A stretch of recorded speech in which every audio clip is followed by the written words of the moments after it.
इस वक्त की बड़ी खबर विश्वविद्यालय की परीक्षाओं से जुड़ी है। शासन ने 4 कुलपतियों की एक समिति बनाई है। मेरठ विश्वविद्यालय के कुलपति की अध्यक्षता में समिति बनी है। प्रोफेसर एनके तनेजा की अध्यक्षता में समिति बनाई गई और परीक्षाओं को लेकर समिति सोमवार को रिपोर्ट देगी। परीक्षाएं होंगी या प्रमोशन होगा, इस पर फैसला ये समिति करेगी।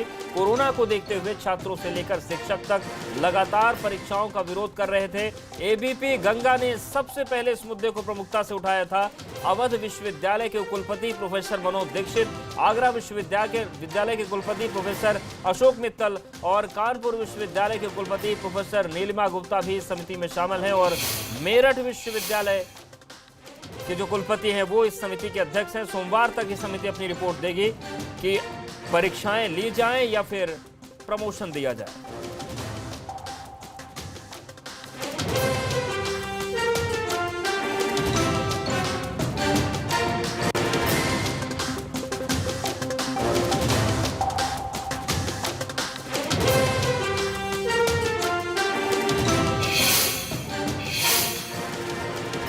इस वक्त की बड़ी खबर विश्वविद्यालय की परीक्षाओं से जुड़ी। तमाम छात्र आंदोलन भी कर चुके हैं और उन्हीं चीजों को देखते हुए अब शासन ने 4 कुलपतियों की समिति बना दी है जो कि ये तय करेगी और सोमवार तक रिपोर्ट देगी कि उत्तर प्रदेश में क्या किया जाए।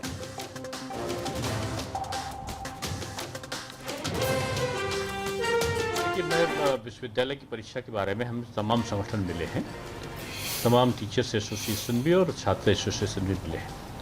मैंने उनकी जो मांग है उस पर सहानुभूतिपूर्वक विचार करने के लिए कहा था। बात सही है।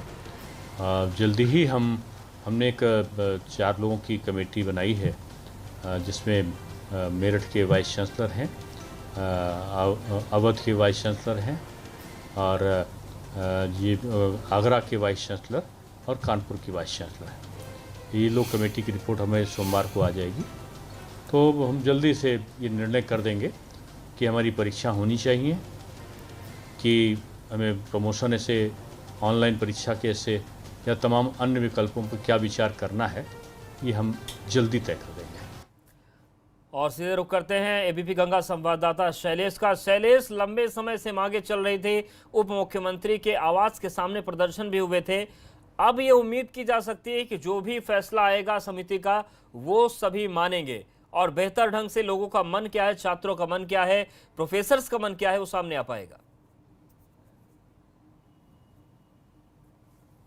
बिल्कुल निश्चित रूप से अवधेश, अगर कहा जाए तो देखा जाए पिछले कई दिनों से लगातार छात्र छात्राएं ही नहीं बल्कि शिक्षक भी परीक्षाओं के विरोध में खड़े हुए नजर आ रहे हैं और सिर्फ राजधानी लखनऊ के नहीं, पूरे उत्तर प्रदेश के अलग अलग विश्वविद्यालयों के जो छात्र छात्राएं हैं, जो शिक्षक हैं, कॉलेजों के छात्र छात्राएं हैं, वो सब लगातार एक सुर में कह रहे हैं कि परीक्षाएं नहीं होनी चाहिए क्योंकि कोरोना का संकट काल चल रहा है। ऐसे में अगर परीक्षाएं होंगी तो उनको क्योंकि अलग अलग जिलों से बच्चे पढ़ने के लिए आते हैं, अलग अलग राज्यों से पढ़ने के लिए आते हैं, यानी देश के कोने कोने से छात्र छात्राएं आते हैं यहाँ पढ़ने के लिए, तो उनका कहना है कि ऐसे में वो ट्रैवल करेंगे, जो हालात है तब भी उनके लिए समस्या है, कोरोना होने का डर है। दूसरी तरफ वो जब यहाँ आएंगे तो उन्हें रहने के लिए व्यवस्था करनी होगी क्योंकि हर कोई हॉस्टल में नहीं रहता है। जो पीजी में रहने वाले हैं, जो प्राइवेट रूम लेकर रहने वाले हैं, उनके सामने समस्या है कि आखिर वो उन्हें अब इस समय कमरा कौन देगा इन हालात में, वो खाना कैसे खाएंगे। तो इन समस्याओं को लेकर लगातार प्रदर्शन चल रहा था और अभी हाल ही में जो शिक्षक संगठन है लुआक्टा, सबसे पहले शिक्षक संगठन की बात करें तो जो लखनऊ यूनिवर्सिटी के एफिलिएटेड कॉलेज है उनके एसोसिएशन ने मुख्यमंत्री के यहाँ पत्र भेजा। उसके बाद उप मुख्यमंत्री से मुलाकात की लखनऊ यूनिवर्सिटी टीचर्स एसोसिएशन ने। जो छात्र संगठन है, चाहे एबीवीपी हो, चाहे समाजवादी छात्र सभा हो, चाहे एनएसयूआई हो, कांग्रेस का यूथ विंग, इन सब ने भी अपनी अपनी मांगे रखी थी उप मुख्यमंत्री के सामने और कुलपतियों के सामने। और अब फाइनली शासन ने इस मामले में एक कमेटी बना दी है। मेरठ विश्वविद्यालय के कुलपति की अध्यक्षता में एक 4 सदस्यीय समिति बनी है। 3 दिन का समय दिया गया समिति को।